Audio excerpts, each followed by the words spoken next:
What is up, everyone? Today we have a Stihl. It's a hedge trimmer. Don't mind this, but it's a hedge trimmer, and the problem is it's bogging.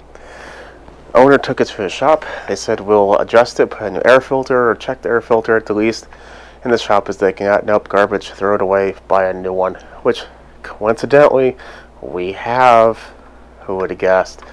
But I'm going to show you 3 things you're going to want to check, just because they're quick, easy, and they fix 95% of the problems. So stay tuned for the whole thing to see what all the 3 are, and eventually you can fix your own. Well, hold on there. Over 90% of you, according to YouTube, are not currently subscribed. You're watching this video, but you're currently not subscribed. So I'm going to welcome you to subscribe at the end if this helped you out. I work on a lot of machines, so maybe the machine you're watching is going to be something you own, but who knows? Maybe you own a generator, a pressure washer, a big mower, a chainsaw, a variety of things. The only way to know if I'm going to fix it in the future is by subscribing, and maybe I get to the one that you own and can help you out then too. So I welcome you to subscribe, put a thumbs up if it does help you out. Back to your normal video. Item number 1 is by far the easiest, but it's the one that probably gets messed up the most often. That's the fuel. Well. The fuel in this machine is definitely not new. Let me go ahead and show you. I'm going to pour it out in a container and we'll take a look at it. So this is a little glass jar. This is what came out of it. I'd question if that's even mixed with anything. So that is going to be a pretty bad sign. I have seen this run, unfortunately, but I'm going to do the primer bulb a few times, evacuate the carb, finish draining it out, put some good non-ethanol fuel with Eco oil in it. It's just the Red Armor. It's a great stuff. I'd highly recommend. And I'm not getting paid for that. I'm just saying it's a good stuff. So go ahead and use that. I'm going to go ahead and do that, and we'll look at item number 2. I went ahead and started item number 2 already.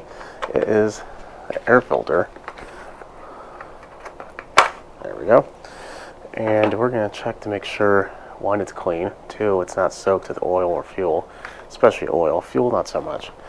But that is both dry. Looks pretty good. Not going to worry too much about that one. In fact, it almost looks new, just has almost no use on it, so that's good. So now we have that one done. We're going to go ahead and put that back on there and not worry about it. And we are going to go to item number 3, which is probably the most common. And I'm sure if you've seen my other videos, you know exactly where we're going. Stihls love 2 things in this world: having brand specific parts, only good for Stihl, and this next part. Every single machine, I don't care what it is, weed eater, maybe not an electric mower, you know what, not the electric mower, but every other machine that's mixed fuel of any type, this is going to be a yearly thing for you if you use it all, more than just to edge your 300-foot square lawn. Come on, let's get out of there. There we go. And look at that. That is a spark arrestor. What this is a little piece on the muffler that's supposed to catch sparks, unburnt sections of fuel that can go off into your surroundings, start a fire. That's not good. So you do not want to remove this, but it is kind of annoying at the same time. What you need to do, it wasn't that hard, you take it out and you either take carb spray and a toothbrush. I'm going to use a torch. Propane will work, whatever, just not acetylene, just get it hot. Basically, I'm going to use MAP gas. I'm going to get it red hot, and red hot will burn off the carbon, and we'll blow it off. And we're going to take a quick note what it looks like. Can you see anything through there? Can you see? Very, very little, correct? So this is going to be a big problem. Imagine, so a 2-cycle engine can run backwards, and it can be choked from either end. So I mean, just like every other engine, I suppose. Actually, never mind. Don't pay attention to the beginning of that. But this is going to choke the engine on the wrong end. So that's the only thing that's going to happen is make it run bad. So let's get it clean. Like I said, to clean it's super easy.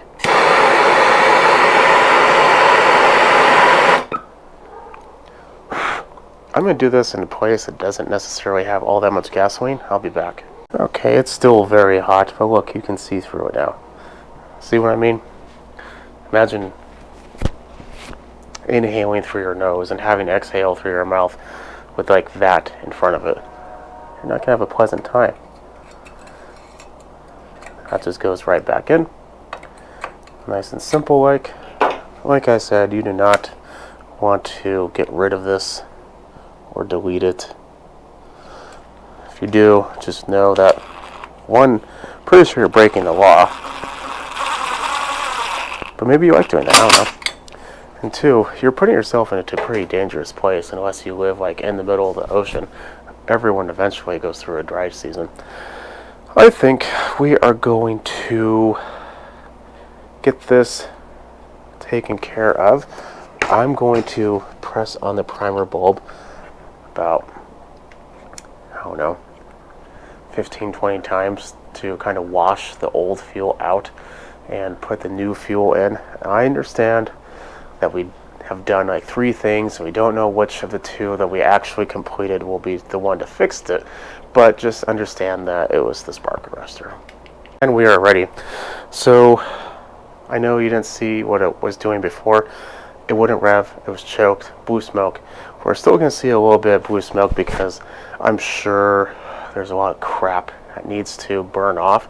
That's normal. What's not normal is after you let it warm up for 10 to 15 seconds, that it still will not act like you took the choke off. So we're going to do that. We're going to turn the choke on.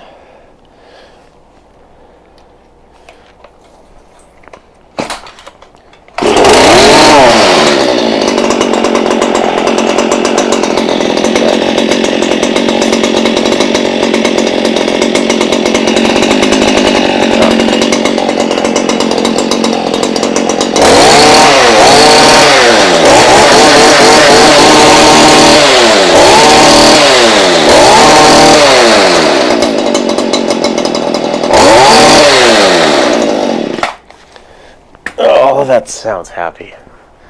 So we have now fixed it. It is a good running machine now. The combination between poor fuel, plug spark arrestor is going to give you that problem. So if you're a hedge trimmer, weed eater, probably not a chainsaw, that's pretty rare, but any of these shaft machines are having this type of problem, try these 3 things. Like I said, 95% of the time, that is going to be part of the problem. I'm going to go ahead and leave you at that. Don't forget to subscribe. Follow me on Instagram, SmallEngine101. If you have any questions, leave a comment below. I'll be happy to answer. And I'll catch you in the next video. Have a good night.